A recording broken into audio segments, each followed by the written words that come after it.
Friends. I'm Shayna Narrow, and I'm helping women to step into their power and actualize radiant health of body, mind, and soul. So, we are all in a very unfamiliar space right now where we are having to face or run away from the parts of ourselves that we probably have not been facing for a very long time. I want to address a question that came up since I said that that's what I was going to be coming on for today.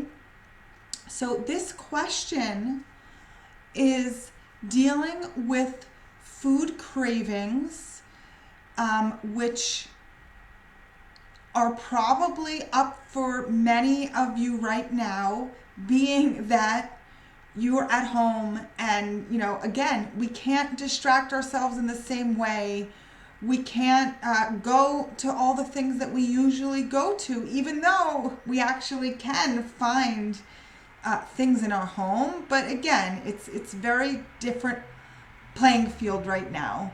And actually, this playing field has a lot more potential for massive healing to happen.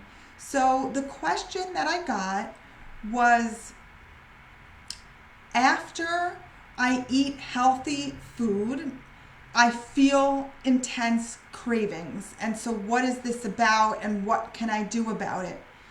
So my first response to that, now of course sometimes we have cravings for less than healthy food, but if this is something that you're struggling with on a regular basis in terms of cravings, food compulsion, so there's a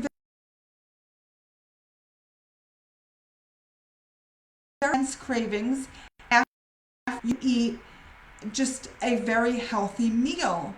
And so there are two sort of main ways to go with this that most people fall into. The first is that some people are experiencing these intense food cravings because of some sort of physical imbalance in the body. It could be a hormonal imbalance, for example, that can create strong food cravings. It also could be another very common physical reason for food cravings, even with healthy food, when we are giving ourselves, all the good nutrition, is that there is a stagnant lymphatic system where there is fungal and bacterial overgrowth in the body. And so because of that, these microorganisms living in the body actually affect our brain chemistry, and they cause the brain to want more food. So candida, fungal issues is huge, or bacterial overgrowth, or parasites. All of these microorganisms can certainly create very, very strong cravings for food, even after you've eaten healthy, nutritious food. Now, you may notice that if you're eating empty calories, the cravings might be even stronger. But as I taught you all who've been listening here, we have our limbic brain, we have our emotional brain. So putting aside this physical factor, and then I'm going to get to the emotional factor, we all are susceptible, if we have not learned to rewire our brain, we are susceptible to being around or thinking, like, if something is available and you know where it is, let's say it's not out, but it's in your kitchen, and then you maybe just get the slightest craving because of any of those physical or emotional reasons, and I want to talk about the emotional in a moment. But then we've got our limbic brain, our survival brain, that is going to override all logic in that moment and make one take food that they know they are going to suffer from later. But in that moment, that logic of knowing about the pain is overridden by the emotional brain that is about where food is not available, and that when something was there, or if there was heightened fear, stress, so that wiring is built to override the cortex and go for the food, go for the pleasure. That is how we're wired. We need to understand that. So that is really a overarching umbrella that is connected to any physical reasons or emotional reasons that you may trigger you initially, and then the limbic system kicks in. So emotionally, that is basically the other way it goes, where after you're eating a totally nutritious, healthy meal, why is it that there can be strong cravings? Now, just to say quickly with physical, I just didn't touch upon everything. There's poor absorption of nutrients and deficiencies, poor assimilation. There's many physical reasons why we have cravings. So can't get into them all, but I gave you a few of the main examples. But what I want to say here is that everything in our life has a purpose. All of our physical symptoms, our cravings, and our emotions have a purpose, and they are here for us to listen to them. And when we don't listen to to why we're having these cravings, if we don't get to the roots of those issues, and if we don't give attention emotionally when that's what's needed, so it's just going to get worse. Usually the cravings are going to get worse, the health issues are going to get worse, and the emotional imbalance and the emotional stress is going to get worse usually. Why? The reason why it gets worse is because it's here to help us. It is like a baby crying that is screaming for attention. So we really need to understand that these things are here for a purpose, a positive purpose to help us.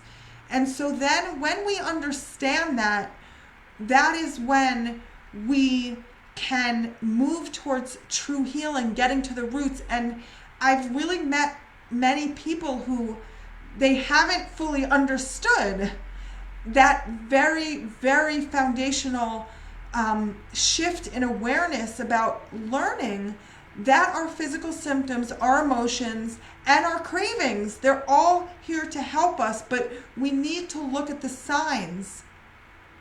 So emotionally, again, it's all here to help us.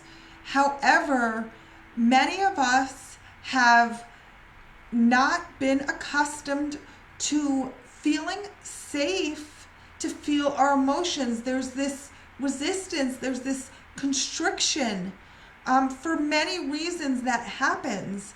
And so part of our healing is learning the tools to reframe our emotions, and we're basically developing a inner muscle of an emotional capacity to be with ourselves, and that it's okay. Feeling okay, feeling safe, it's connected. So there are a number of tools, but just to start with some affirmations. I feel safe to feel this right now. I feel okay with feeling this right now. I am okay. Let's say you're feeling fear. Let's say you're feeling worried about the future.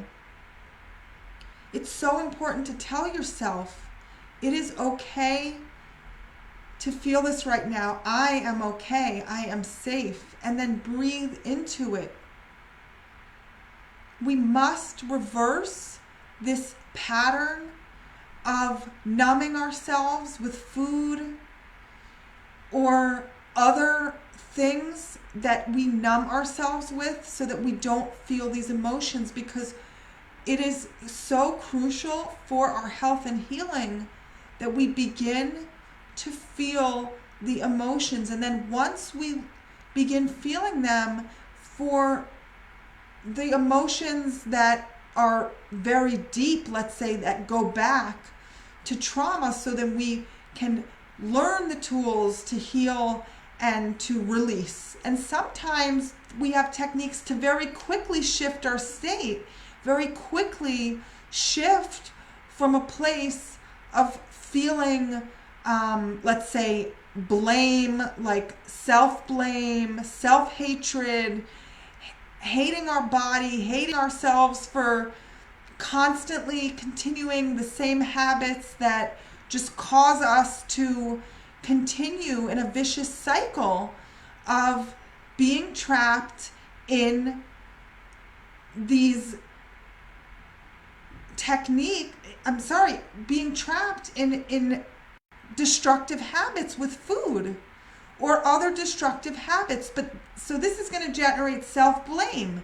And then here we have a new emotion to work with on top of the previous emotion that we were suppressing of, let's say, fear of the future, stress about a relationship. So I want you to also understand how these things actually compile, and we compile more and more things as we numb, and these different emotions really create serious problems in our health, and they make it harder and harder for us to break these cycles of using these different things in our life to numb ourselves. So I really encourage you to take a few moments today to sit, take a few deep breaths, allow yourself to feel, tell yourself that you are safe to feel right now, and then begin to check in and just see what's going on. And tell yourself, I am okay in this moment, exactly as this moment is right now. And then if you begin to feel some intensity, this is your emotion. You want to catch yourself if you begin thinking, because emotions generate thoughts, and the thoughts is what generates the suffering. So you want to go away from the thought and go back to the feeling. Just any place in your body, you want to feel it. You want to tell yourself, it's okay to feel this right now. You can keep repeating it. I am safe. You want to breathe into it and just make space for it. And then you will know if this is something that requires deeper work, or if you can utilize one of the techniques that maybe you've learned or that I'm teaching to elevate this emotion and transform it. And what I want to say last thing is that if it requires deeper work, if this is a pattern, and if this has been coming back for years and years, then you will need to do the deeper work, and you want to see it, again, just reminding you, you want to see it as an opportunity, that it is here to help you. This emotion is here to help you, and that it will begin to transform. But just for this practice that I'm teaching you, you can just do this for a short period of time every day, and then whatever is still there, you have not had time, or maybe you haven't learned the tools yet to really dig deep, just with that knowledge that you're safe and it's okay, you can come back to this later. And you want to tell yourself, I can come back to you later. I'm going to put you on a shelf right now, and then you can literally see yourself taking this emotion and putting it on a shelf for later, so that you know that you are not suppressing it, and it is okay to come back to it later. And then you can take some cleansing breaths.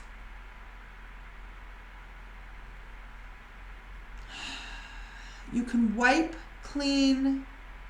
There's different ways to just feel that you're clearing your energy field. And then you're going to just feel ready that you've made space now to move through your day from a place of more presence, more readiness to use what you are experiencing and to finally break through and break these habits. And so just remember that you have to start by recognizing that you are not giving attention to the signs that are coming into your life to wake you up and to help you to grow and heal. So that is why I offer a free breakthrough call for any of you who want guidance or who aren't sure if maybe this is you, because so many people, they're not sure if what they've been doing all along is suppressing, and that they need to start really dealing with themselves and their emotions and their physical illnesses. So I'm here to help you get that clarity. It's so important for each and every one of us to get the clarity about if we are really facing ourselves or if we have been suppressing the signs that are coming here to help us. Everything in our life has a purpose for our growth. So feel free to book a call with me if you want some help getting clarity on is there something in your life that you haven't been facing, and are you ready to face it now? I'll put the link below. Feel free to sign up for a free breakthrough call with me. Have a beautiful day and keep doing this work, and just give yourself the time that you need to really see these things in yourself. Thank you so much for joining me. Bye.